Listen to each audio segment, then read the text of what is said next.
Hello everyone, मैं doctor Prerna Jain SPC government college Ajmer से। हम समापन की स्थिति में कंपनियों के खाते कैसे बनाए जाने हैं इसके बारे में डिस्कशन कर रहे हैं। इससे जस्ट पहले वाला लेक्चर जो पार्ट 2 वाला हमने देखा था, उसमें हमने देखा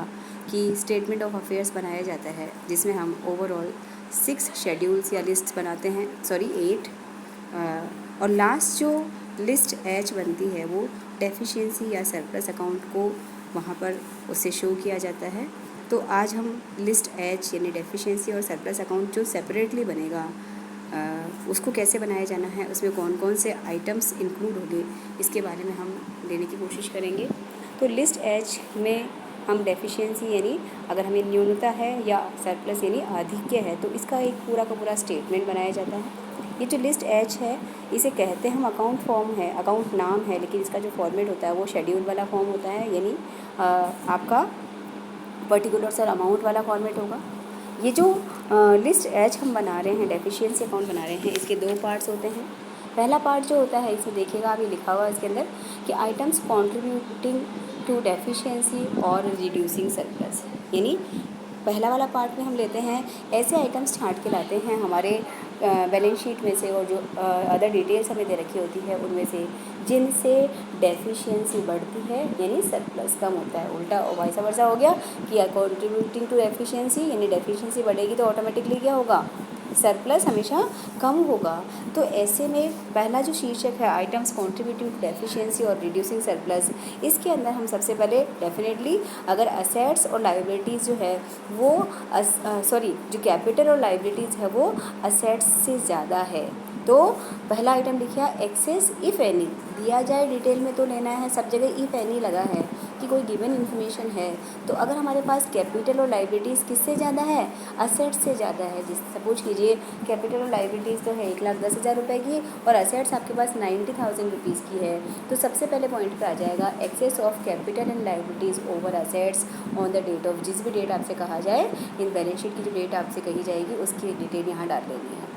ठीक है। इसके अलावा इसके अंदर वो सारे के सारे आइटम्स ऐड कर दिए जाएंगे जिससे कंपनी के रिजर्व्स या प्रॉफिट्स कम हो जाते हैं। जैसे कंपनी अगर डिविडेंड डिक्लेयर कर देती है, कंपनी बोनस डिक्लेयर कर देती है, कंपनी को अगर ट्रेडिंग लॉसेज होते हैं या कुछ ऐसे लॉसेज होते हैं ट्रेडिंग लॉसेज के अलावा जिनको कंपनी ने राइट ऑफ कर दिया है या प्रोविजंस बनाए हैं इस पीरियड के अंदर, तो लाभ बांटने वाले बिजनेस लॉसेस, कंपनी की जो असेट्स है उनको अगर हम रियलाइज़ करते हैं और उसमें अगर लॉस होते हैं, नेट रिलीजेबल वैल्यू कम होती है, तो ऐसे सारे आइटम्स जिससे हमारे रिजर्व्स कम होते हैं या प्रॉफिट्स कम होते हैं और जो डेफिशिएंसी को बढ़ाने के लिए जो रिस्पॉन्सिबल फैक्टर्स है, किसी भी कारण से हमारा सरप्लस कम होता है और डेफिशिएंसी यानी हानि या लॉस या न्यूनता बढ़ती है, तो वो सारे के सारे आइटम्स इस तरह से 1 से लेकर 6 तक के जो आइटम्स है वो यहाँ पर ले लिए जाते हैं, ठीक है। तो फर्स्ट पार्ट में हम लिखेंगे आइटम्स कॉन्ट्रीब्यूटिंग टू डेफिशिएंसी और रिड्यूसिंग सरप्लस, ठीक है। इसके जस्ट नीचे हम लेंगे नेक्स्ट पार्ट में, इसके जस्ट नीचे वाला ही पार्ट है ये, आगे अमाउंट वाला कॉलम है इसे, जहाँ रुपीज़ आप देख रहे हैं साइन। तो ज़रूरी नहीं है कि हमें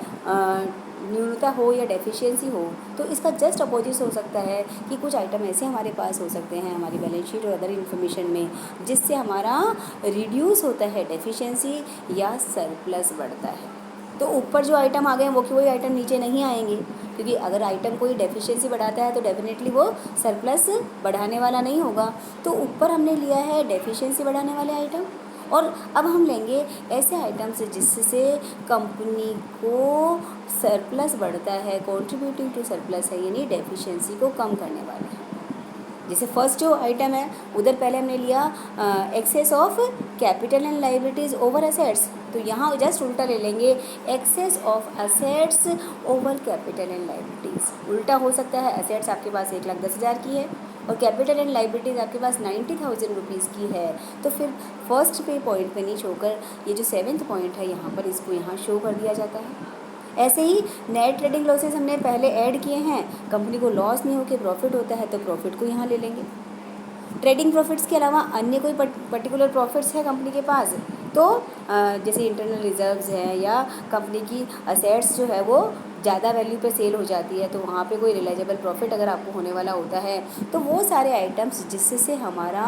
सरप्लस बढ़ता है, यानी हमारी डेफिशिएंसी कम होती है, वो सारे आइटम्स यहाँ पर शो कर दिए जाएंगे। तो 7, 8, 9 या जो 10 पॉइंट हम दिखा रहे हैं, वो अदर आइटम्स, सारे आइटम इस तरह के, मतलब कुल मिला के हमें बैलेंस शीट को और अदर इन्फॉर्मेशन को देखना है, और जो गिवन इन्फॉर्मेशन होगी उससे आपको आइडिया लग जाएगा कि ये आइटम हमारा प्रॉफिट को बढ़ाने वाला है, सरप्लस को बढ़ाने वाला है, या डेफिशिएंसी को बढ़ाने वाला है। डेफिशिएंसी को बढ़ाने वाला है तो लॉसेस के अंदर ऊपर शामिल कर लेंगे, और अगर सरप्लस को बढ़ाने वाला है तो 7, 8, 9, 10 जो हम ये पॉइंट लगा रहे हैं, इसमें इसको शामिल कर लिया जाता है। अल्टीमेटली 6 तक का आइटम का टोटल और नीचे 7 के टोटल का डिफरेंस ले लीजिए। ये जो डिफरेंस होगा वो आ जाएगा आपका डेफिशिएंसी या सरप्लस,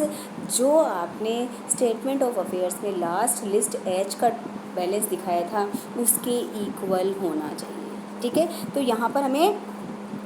ये ध्यान रखने की बात है कि जो आइटम फर्स्ट पार्ट में आ रहे हैं वो सेकंड पार्ट में नहीं आएंगे, पहली चीज़। दूसरा, ये जो डेफिशिएंसी और सरप्लस यहाँ से आ रहा है, लिस्ट एच यानी डेफिशिएंसी सरप्लस अकाउंट में से आ रहा है, वो किससे मैच हो जाना चाहिए? हमने जो स्टेटमेंट ऑफ अफेयर्स में 8 शेड्यूल्स बनाई है, उसमें से जो लास्ट शेड्यूल आई थी लिस्ट एच डेफिशिएंसी और सरप्लस अकाउंट, वहाँ के बैलेंस से इसको मैच हमें कर लेना होगा। तो इस तरह से या तो कंपनी को डेफिशिएंसी होगी या सरप्लस होगा, तो पहला काम होगा स्टेटमेंट ऑफ अफेयर्स प्रिपेयर करना प्रैक्टिकली। दूसरा काम होगा, आपसे क्वेश्चन की लैंग्वेज अगर डिटेल देती है तो कहीं ज़रूरी नहीं है कि हमेशा स्टेटमेंट ऑफ अफेयर्स बनाने के लिए कहा जाए, आपको सीधा लिस्ट एच के लिए भी 4 नंबर का क्वेश्चन आ सकता है। बड़ा इन्फॉर्मेशन हो तो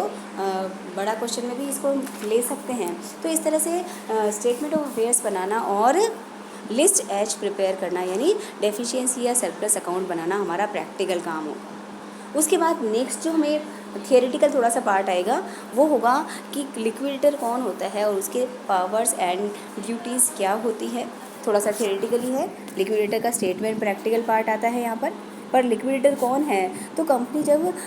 लिक्विडेशन का प्रोसेस उसका चालू हो जाता है, तो जो ट्रिब्यूनल है एक ऑफिशियल लिक्विडेटर या एक लिक्विडेटर को अपॉइंट करती है, जिसे कंपनी का समापक कहा जाता है, राइट। ये जो लिक्विडेटर होता है, इसको अपनी नियुक्ति की तारीख, समापन के आदेश की तारीख से, या जो भी समापक की नियुक्ति हुई है 21 डेज़ के अंदर, हमने क्लियर पहले ही पढ़ लिया था कि कंपनी को इस लिक्विडेटर को अपना स्टेटमेंट ऑफ अफेयर्स बना के देना पड़ता है, जिसमें हमने पूरा लिस्ट ABCDEFG और S तक का सारा डिटेल हमने यहाँ पर देख लिया था। ये जो लिक्विडेटर होता है, अब इस लिक्विडेटर के फाइनली क्या पावर्स होते हैं? तो इसके पावर में है कि उसको कंपनी की सारी एसेट्स को अपनी कस्टडी में लेने का अधिकार होता है,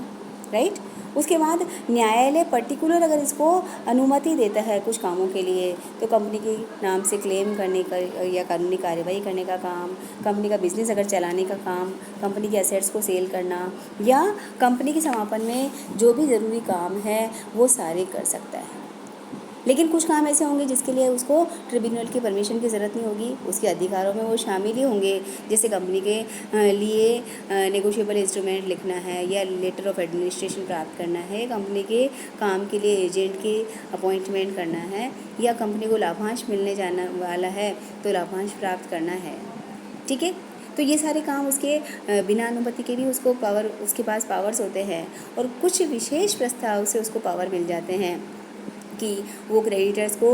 किसी पर्टिकुलर श्रेणी के क्रेडिटर्स को पूरा भुगतान कर सकता है, या उनके बारे में कोई सेटलमेंट कर सकता है, उनसे कुछ एग्रीमेंट कर सकता है। तो ये इसके पावर्स में शामिल हो जाता है। और ड्यूटीज़ में हम ये कह सकते हैं कि वो कौन से काम करेगा, तो वह जब भी ज़रूरत पड़ेगी तो लेनदारों की या जो भी शेयर होल्डर्स हैं उनकी मीटिंग बुलाएगा, कंपनी की संपत्तियों को अपने पास लेगा, लाइबिलिटीज़ का पेमेंट करेगा, और जो बचेगा उसे शेयर होल्डर्स में डिस्ट्रीब्यूट करेगा फेयरली।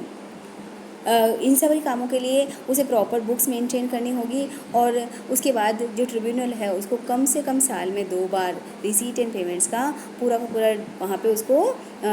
डिटेल देनी पड़ेगी ट्रिब्यूनल के सामने कि भाई मैंने ये काम किया है, एसेट से इतना रियलाइज़ कर लिया है और लाइबिलिटीज़ का इतना पेमेंट कर लिया है। कंपनी की जो ऑडिट रिपोर्ट्स होंगी वो कंपनी के क्रेडिटर्स को, शेयर होल्डर्स को उसको भेजना पड़ेगा। और लिक्विडेशन के इस पूरे प्रोसेस में जब तक हम पेमेंट नहीं करते हैं, बचे हुए सारा payment public account of India में उसको रखना पड़ेगा, ये उसकी ड्यूटीज़ बन जाती है। तो कुल मिला के लिक्विडेटर वह पर्सन होता है जो लिक्विडेशन का काम करेगा, कंपनी की संपत्तियों को बेचेगा, उनसे पैसा प्राप्त करेगा और प्रायोरिटी क्रम में, जैसे सबसे पहले अगर आप लिस्ट एच तक के जो डिटेल्स हम पढ़ के आए हैं उसमें क्लियर था कि जिनके पास प्लेज एसेट्स है तो पहले उनको पेमेंट करना पड़ेगा, प्रेफरेंशियल क्रेडिटर्स को पेमेंट करना पड़ेगा, डिबेंचर होल्डर्स को पेमेंट करना पड़ेगा, फिर पैसा बचता है तो अनसिक्योर्ड क्रेडिटर्स को पेमेंट करना पड़ेगा, फिर बचता है तो प्रेफरेंस शेयर होल्डर्स को मिलेगा और अल्टीमेटली जो बचेगा वो सारा इक्विटी शेयर होल्डर्स को दे दिया जाता है। तो इस तरह से ये सारा सीक्वेंस में उसको भुगतान करने का सारा काम करना पड़ेगा। तो आगे का जो हमारा लेक्चर होगा उसमें होगा कि लिक्विडेटर अपना स्टेटमेंट ऑफ अकाउंट कैसे प्रिपेयर करता है, वो आपका प्रैक्टिकली भी इसके अंदर आता है। कई बार आपके एग्ज़ाम में 20 मार्क्स का इसका क्वेश्चन भी आता है। Thank you.